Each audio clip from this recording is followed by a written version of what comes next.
Greetings, everyone, according to your time zone. Welcome to the 137th segment of Be Inspired with Busopat Life Changing Reality Tony.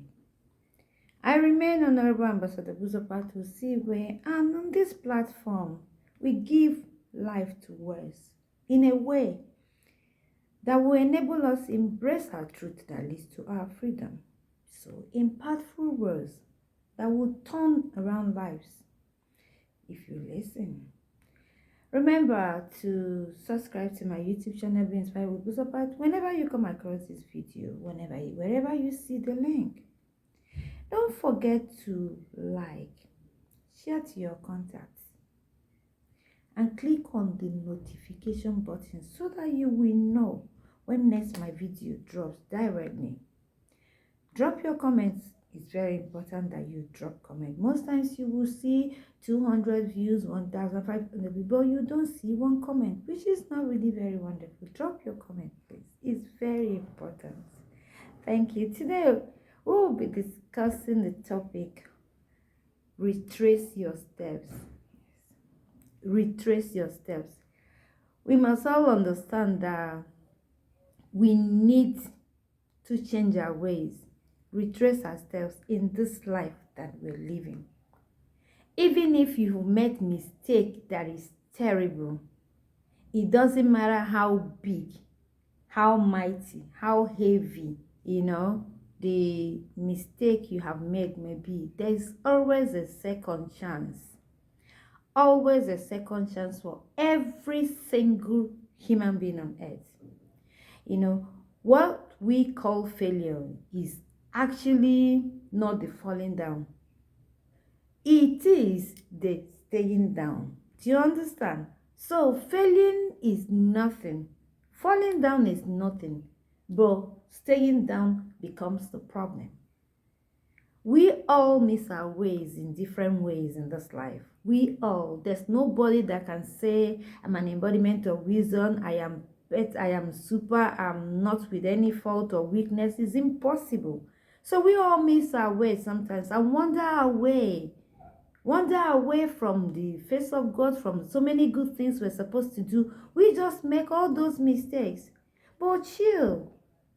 Most people in the Bible, they all missed it as well. They did. Adam and Eve, they missed it with the apple. Abraham missed it with Hagar. Samson missed it with Delilah. David missed it with Uriah and the wife. Peter missed it with the denial of Jesus Christ. How many will I count? There are so many of them. But one thing about them, their stories remain that their mistake did not define them. Each and every one of them actually retraced their steps and found way back to God. And that is where we miss it here. It's not about what has happened. Don't stay there and be throwing pity party. Don't stay there and feel, oh, it's over. No. Retracing your step and getting back to the originator, to the creator, becomes the thing you need to do. So if we have God that is always ready, to accept people, to give them second chance, why is it difficult for human beings to give people around them, a chance to exploit the opportunity and the mercy of God? Why do we do that? We have a God that enables us, that allows people, second, third, so many chances most times if you keep asking and if you're sincere and if he sees your heart. His arms are always open to welcome you back, whoever it is that have called. But we live in a world marked with division, discord, and without empathy. That's the world we live in. Empathy serves as a bridge. It serves as a bridge that connects hearts, connects people, connects minds, across barriers of differences. But why are we not showing it? Why are we not doing it? Why are we the way we are? Why are we frustrating people who actually want to be right, but we don't give them one single opportunity to be good? The world we're living in does not allow people to retrace themselves and fit in. But those who embody empathy, they possess a rare gift, a deep understanding, and how do I even put it? And a comparison that transcends beyond personal biases and prejudice. Yeah. This is not about agreeing with whatever anybody says or condoning every nonsense action people put in. No, this is not about it. But it's about you seeing the humanity in others and treating them with dignity and respect.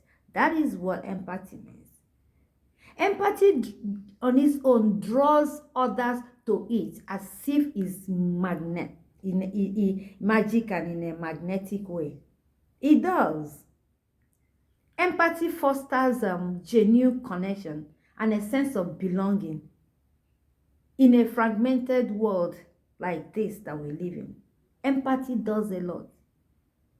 So many people who retrace their steps from evil doing, they actually end up not being accepted in the society we live in. We make them sink into more depression, and most of them commit suicide, and a lot of them enter into crime that they have decided not to be part of anymore. Why do we treat people that have retraced themselves around us with scorn, with mockery, with unforgiveness, and brutal rejection? Why do we do it? It is something that we need to glorify. It's something that we need to glorify God. That when somebody around you that is doing something bad decided not to do it again, that person needs encouragement. That person needs to, a push. That person needs to be shown that I understand. Why do we make it impossible for repentant people to fit in around us? We practically make mess of people. In fact, when they are in their deepest pain, no matter the kind of pain, we mess them up. And the truth is that if you don't wish people good luck, if you don't wish people well, no matter what it is, do not expect to be applauded when it matters in your own life. Most of these things are necrosis.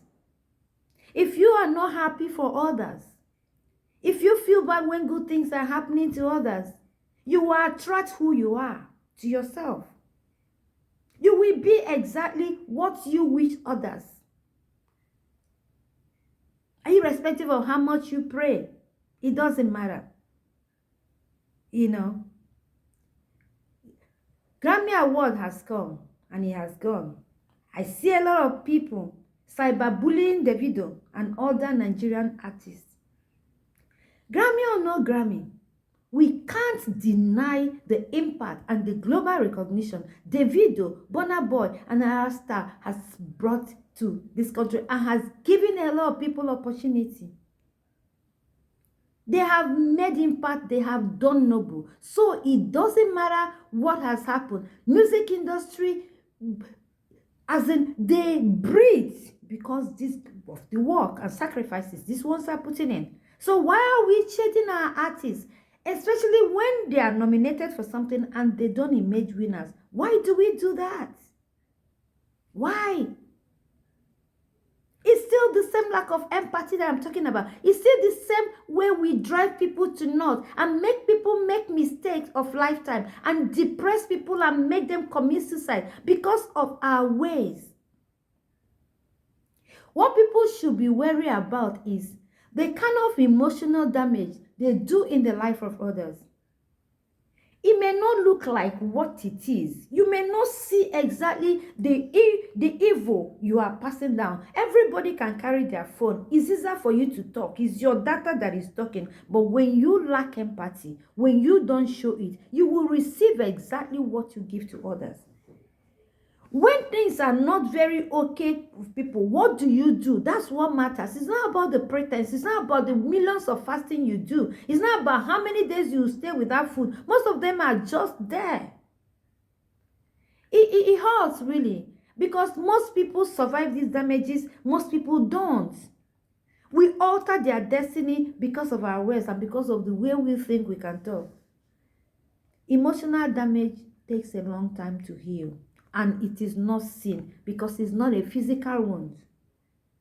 When something happens to people, that's when you need to show care.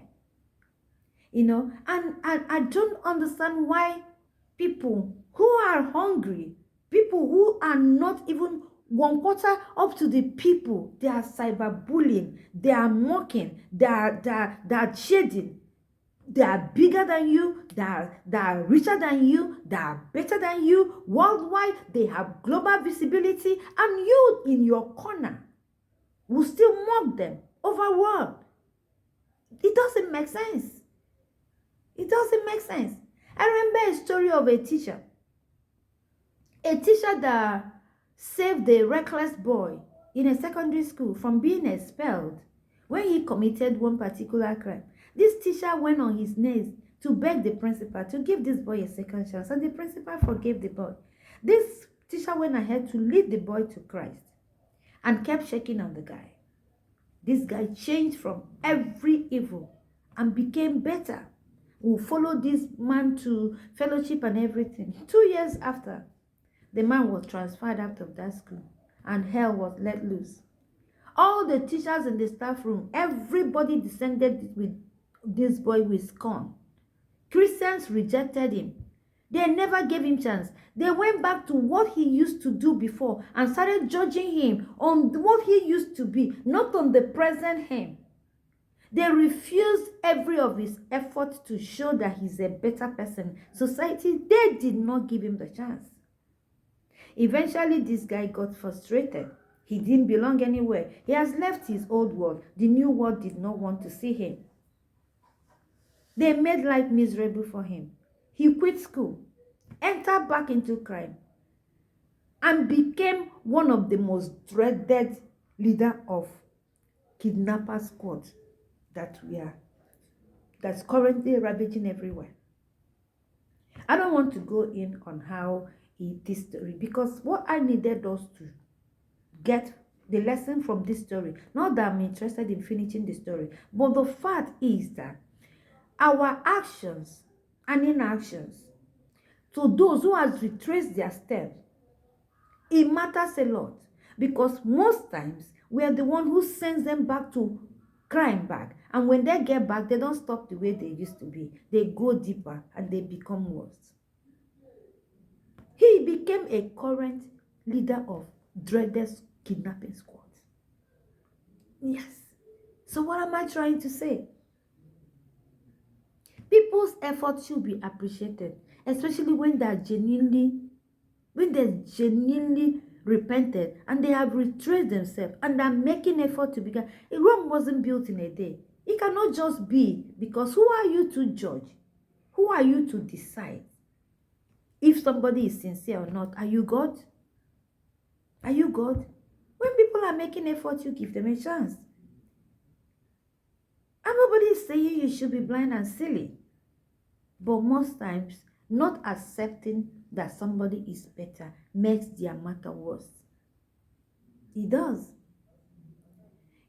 We should not allow our character, our actions and all that to kill people, to depress people, to despise people, and to take away what they are supposed to embrace. Because we serve a God, and we have a God who gives people second chance and chances, who is always happy to welcome people with open arms back, irrespective of what you have done. So if God's will and is doing it, who are you to deprive others of the opportunity of God's mercy. It's unlimited favor. You have no right over it. You don't. You don't push people, and of course it's our prayer that people's mistake and don't swallow them. So why do you prefer that they sink in it? Instead of lifting a hand, when you see that their hands are up, drawing them is the little, the mind, the slightest and the little, as in the mind of what you need to do for them.